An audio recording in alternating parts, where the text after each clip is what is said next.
Bonjour à tous, dans cette vidéo je vais vous partager ce que j'ai découvert sur la matrice à LED.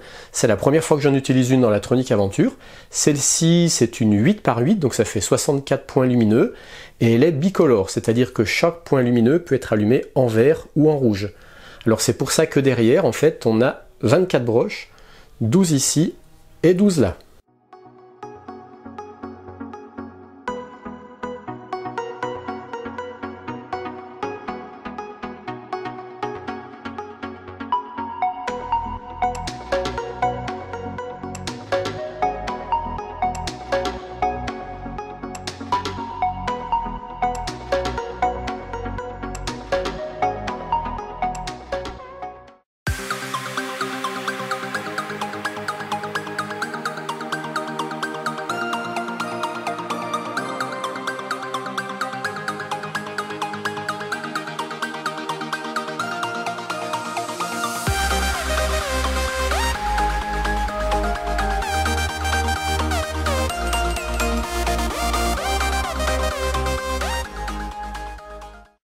Dans un premier temps, je vais utiliser ni driver ni Arduino, parce que normalement ça se pilote avec des microcontrôleurs, mais là c'est simplement le but de comprendre comment ça s'alimente et comment ça marche. Déjà une première info, à l'intérieur de ce boîtier, il n'y a vraiment que des LED, il n'y a ni résistance, ni circuit intégré, c'est vraiment tout simplement qu'une matrice à LED.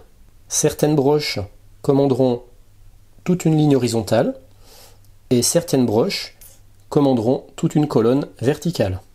Pour le sens de branchement d'alimentation des LED, eh bien le plus devra arriver sur la broche qui commande les lignes, et puis le moins sera relié sur la broche qui commande les colonnes.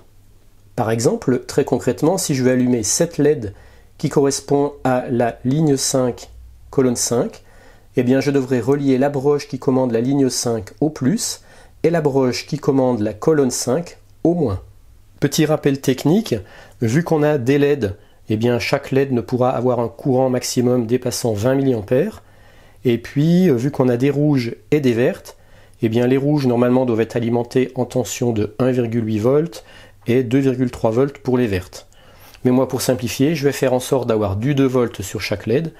Et comme je vais utiliser une alimentation pour l'instant ici en 3,3 volts, eh bien je vais venir positionner une résistance en série de façon à limiter la tension aux bornes de chaque LED.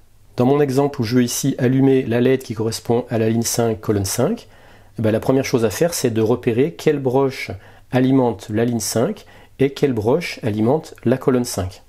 Je prends une breadboard, je l'alimente en 3,3 volts, j'ai mis une petite résistance de 50 ohms en série. Après plusieurs essais de branchement, je suis arrivé à allumer la LED qui correspond à la ligne 5, colonne 5. Et en fait il se trouve que ça correspond à ces deux broches là. Le plus traverse ma résistance, il vient sur cette broche tout en bas à gauche, comme ça je viens alimenter en positif toute la ligne 5, et puis il se trouve que ce qui vient relier la colonne 5 au moins, c'est la broche qui est juste à côté, celle-là, donc je viens la relier au moins de la ligne. Si je débranche cette broche-là et que je me mets juste à côté, et bien là j'ai le vert. Donc on voit que sur un même point lumineux, en fait j'ai deux LED, une rouge, une verte. Donc cette broche-là va commander la colonne 5 en vert et la broche-là, la colonne 5 en rouge. Maintenant qu'on a compris comment ça marche, comment allumer une LED, verte ou rouge, il ne nous reste plus qu'à savoir chaque broche à quoi elle correspond. Allez, on regarde ça tout de suite au tableau. La matrice à LED, elle est représentée comme ça, avec ici les inscriptions, et donc les broches là. On retrouve ici les inscriptions, et les broches derrière, en dessous. Et puis ici, par transparence, je les ai représentées là. Donc, il y a 12 broches en haut, 12 broches en bas. On va dire qu'ici, c'est la ligne 1, ligne 2, ligne 3, 4, 5, 6, 7. Et puis ici, colonne 1, colonne 2, colonne 3, 4, 5, 6, 7, 8. La première broche correspondra à l'alimentation négative de la colonne 1 pour la LED verte. Parce que je rappelle, chaque point lumineux est composé de deux LED, une rouge, une verte. Donc la première broche ici, en haut à gauche, alimentera en négatif la colonne 1 en vert, donc celle-là. La broche d'à côté, toujours l'alimentation négative de la colonne 1, mais cette fois en rouge. La troisième broche alimentera le positif, cette fois de la ligne 1, c'est-à-dire cette ligne-là. Ensuite, on a le négatif de la colonne 2 en vert, le négatif de la colonne 2 en rouge, le positif de la ligne 2, et ainsi de suite, Pareil pour les broches en dessous. Ici, le négatif de la colonne 5 en vert, le négatif de la colonne 5 en rouge, le positif de la ligne 5, et ainsi de suite. Donc on va faire un petit exercice d'exemple. Si je veux allumer en rouge cette LED là, ça correspond à la ligne 8, colonne 8, et bien je vais venir brancher le positif sur la ligne 8 ici, qui alimentera toute cette ligne là, et puis je vais relier cette broche là au moins qui correspond à l'alimentation négative rouge de la colonne 8, ici. Donc il n'y a que cette LED là qui va s'allumer, parce que toutes celles-là sont reliées au plus, toutes celles-là sont reliées au moins, mais il n'y a que celle-ci qui est reliée à la fois au plus et au moins. Maintenant qu'on a compris comment on pouvait allumer chaque LED, on va s'intéresser à son fonctionnement. Si je voulais allumer toute la matrice à LED, je ne vais pas allumer toutes les LED en même temps, ça ferait un circuit beaucoup trop complexe à gérer, et puis ça consommerait beaucoup trop de courant. On va gérer en fait cette matrice par ce qu'on appelle balayage. Le balayage, qu'est-ce que c'est? C'est tout simplement allumer soit une LED à la fois, ou soit une ligne à la fois, et ensuite on passe à la suivante, et ça de façon très rapide. Et avec la persistance rétinienne, ça donne l'illusion d'une image totale. C'est exactement le même principe qu'un téléviseur. Pour bien vous montrer l'effet de balayage, je vais vous montrer le balayage à différentes vitesses. Donc déjà avec la vitesse la plus lente, on voit bien que j'allume une LED après l'autre. Donc j'allume d'abord la ligne 1, ensuite je passe à la ligne 2, ensuite à la ligne 3. J'ai mis un potentiomètre ici pour augmenter l'effet de balayage. Voilà, là il est déjà un peu plus rapide. Mais là on voit encore bien chaque pixel qui s'allume l'un à la suite de l'autre. Alors volontairement au milieu j'ai laissé une colonne verte pour vous montrer ce que donne l'affichage en vert. Mais on ne voit pas très bien sur la vidéo, à l'œil nu c'est beaucoup plus visible. Maintenant je vais prendre le deuxième interrupteur pour avoir un balayage plus rapide. Donc déjà je redescends mon potentiomètre au minimum. Et voilà un balayage déjà bien plus rapide. Je vais l'accélérer au potentiomètre. Voilà. Donc moi, l'œil nu, je vois bien chaque LED qui s'allume. Par contre, avec l'appareil photo numérique, comme lui-même il a une fréquence de balayage, eh ben, ça donne un effet de ligne cassée, mais ça, je peux rien faire par rapport à ça. Je redescends ma vitesse de balayage. Et puis maintenant, je vais prendre une vitesse de balayage encore plus rapide. Là pareil, l'appareil photo numérique il fausse un peu l'image puisqu'il a lui-même sa fréquence de balayage. Là je vais l'augmenter. Voilà, moi à l'œil nu j'ai vraiment toute la matrice à LED qui est allumée. J'ai pas cet effet de vague qu'on voit à l'écran.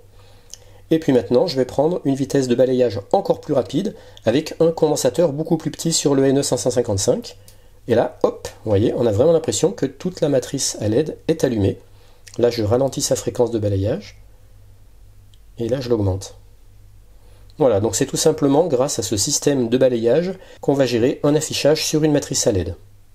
À partir d'une certaine vitesse de balayage, l'œil humain ne pourra plus le voir, c'est grâce à la persistance rétinienne, on aura l'illusion d'une image fixe. Alors moi dans ce petit montage, pour arriver à ce résultat, j'utilise deux CD 4017 et un NE555. Le NE555 me sert d'horloge pour le premier CD 4017 qui va gérer les colonnes, et puis dès qu'il aura fait toutes ses impulsions sur une colonne, il va envoyer un signal au deuxième CD 4017 qui gère les lignes, et comme ça lui permet également de changer de ligne. On le voit très bien quand je vais à vitesse lente.